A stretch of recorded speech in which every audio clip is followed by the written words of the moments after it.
Ladies and gentlemen, welcome to the second instalment, the second game back-to-back with the Dice God, because we just play so damn quickly, and when I say we, I mean him, because I know I am fucking ponderous with Kolodi. So for our rematch we've got impassable houses, again forests, these are walls and ruinsy stuff, but you can walk around on the black bits, and these are impassable rocks that block shit and generally get in the way. My opponent decided to deploy first on this flank, and who am I to stop him? He's got Miss Airy, the teddy with Retribution's Eye. Titania, the Pretender, and I get to call her that because it's my channel, with Behold My Glory Hole, an audience with the Queen, and we all know what that's about, slut. And Aether Connection, because that's a proper upgrade, and I couldn't think of a pun. Illuminated, Terratot, Gorah, and Doppelganger. Still with Mimic's Blessing. I decided to change things up a bit and have a bit of fun. So if we look from this angle where we can see everyone, I've got a Terratot, a mature Nephilim, Marionette, Kolodi, with bag of props and strum the threads. Terratot, mature Nephilim, and the brutal effigy bringing up the rear.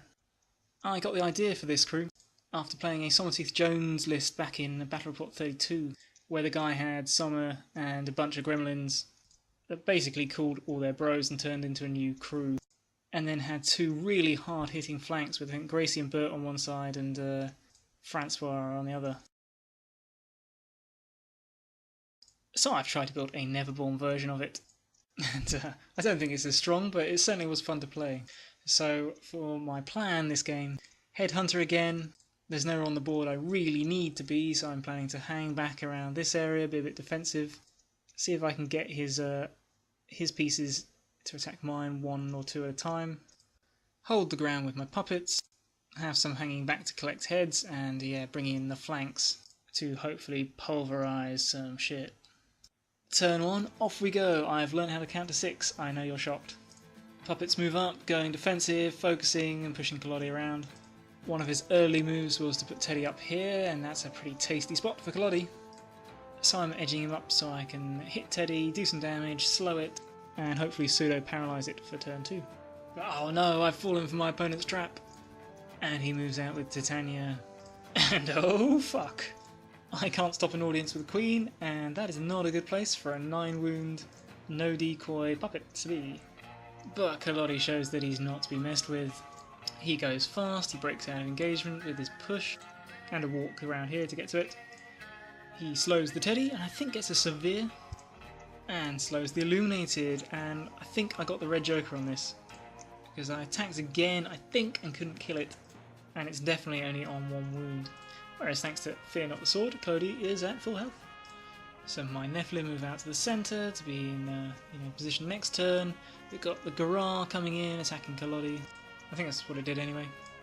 More of his dudes moving up here. I've tried to get my Terratot over here to, tie up the Doppelganger a bit. He's just not quite touching that marker, because I know bad things happen if I do, so he isn't yet engaging her. I charged this Nephilim into Titania. I didn't have the cards left to pass the terrifying duel with the Teddy, which I would dearly have loved to have charged, so I tried to play a bit safer and just, put some damage on her, staying more than 1 inch away from Kolodi, of course. And I fluff all my attacks. And my opponent scores 3 points for setup, because it doesn't require line of sight, and you can do it on the first turn! Well, I stand educated. Turn 2, I did actually draw the right number of cards this turn, but forgot to take a picture of my hand until a little bit later, and I've cheated one of them, can't remember what it was. Titania wins the initiative, and ladies first. She starts beating on my Nephilim, calling Teddy in to push in and take some attacks, which is pushing my Nephilim around. But the Nephilim's doing well, and he's on about half-ish damage. Teddy's taking a lot of black blood, and the Mature's response is pretty final. And I pop a head down over here. An enemy Terratot sprints his way in here to try to stop me from grabbing the head. Fine with that, more heads for me. And I put this Terratot walking around here, hit the Gorah, and I'm in black blood range of all 3 of these models. Love it. Kolodi goes, he goes fast, he pushes out with a 0 action and then scoots around here. Still no personal puppet, I'm playing things that are really dicey. I hit the tree with a My Bidding trigger, causing it to hit the Terratot, causing it to bleed on the Illuminated, and the tree. which killed the Illuminated. Mwahaha. No heads dropped because it's an ability from the Pterotot that killed it. Something killed the Gorilla, I can't remember, it might have been Kalodi, it could have been the Pterotot. The tree comes around here to try to annoy Kalodi, who pushes away. Don't think he hits me. This Pterotot has sprinted all the way around here to try to protect his fellow's head. And it's Scrabble at the Pterotots. I think this one's on 2 wounds, that one might be on 2 wounds. Some more the black blood. In the end, I had to use this mature. I had to use both his freaking actions to kill the Pterotot that was here. This marionette's grabbed, I think the first one's head, and this marionette's standing on the Pterotot's head. All your heads belong to us. Turn 3 now, that's a good hand. Possible that I soulstoned here.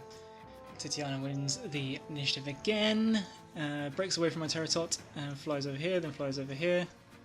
She does her new harvest 0 action, which pulses out 6 inches. Fuck, that's a lot of markers. Because he ramps up the difficulty with crows and I can't be able to cheat.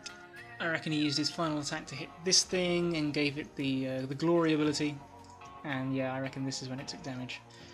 Really annoyingly, he's now tying down a load of my guys, and both these things give me negatives to hit, so I waste some activations with my marionettes, picking up markers and such. Pterotot survives against the doppelganger, even though when she's copying this thing, yeah, do love the Pterotots. When he finally went with the tree, it was super annoying, so he attacked Kalodi, who pushed over here, and then he walked around and stood in contact with this terrain, making him, engage range of 1000, and making it very difficult for me to interact, so this Nephilim charged him. Did some decent damage. I got the brutal effigy around here, just in range to target Kalodi with Fear Not the Sword.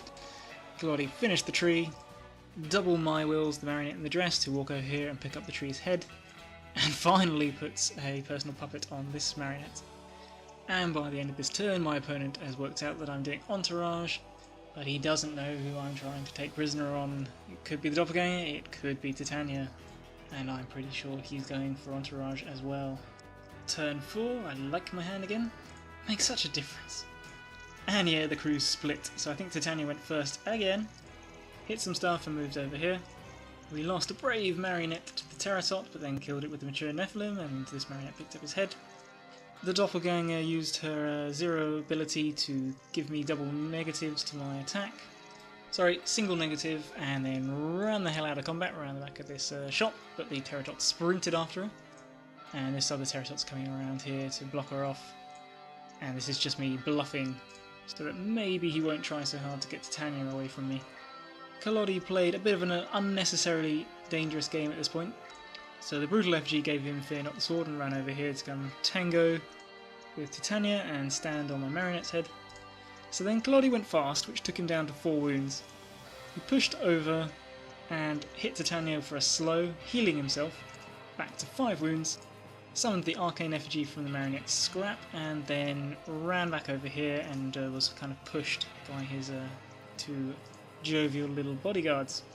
I charged the mature over the top and attacked Titania, doing some damage, not a lot. And we go into turn 5.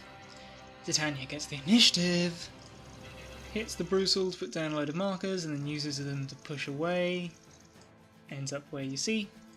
The doppelganger gives the Pterotot the slip again, but the other one chases her down. Kalodi runs the backfield, and this mature charges after Titania, giving her 2 good wallops, and I think she's finally out of soul stones, taking her down to below half wounds, and that ends the game. Titania, false queen of Malifaux, scored 3 points for setup, no points for headhunter, I'm pretty sure I'm right there, and 2 points for undercover entourage. Kalodi, who can't be queen because he doesn't have a gender, despite the fact I refer to him as him all the time, scored 3 points for undercover entourage. 3 points for take prisoner on Titania. And Pterotot's head, tree's head, other Pterotot's head, marionette's head, 4 points for headhunter. Making this game 10-5 to Kalodi and his Puppet Nephilim. Really good fun game. It's quite a technical crew. Kalodi's list, that is. I quite like it. Got a bit in the way of myself with all my puppets at the beginning. And the mature could be so dangerous, but I keep fluffing their positive flip melee 6 attacks.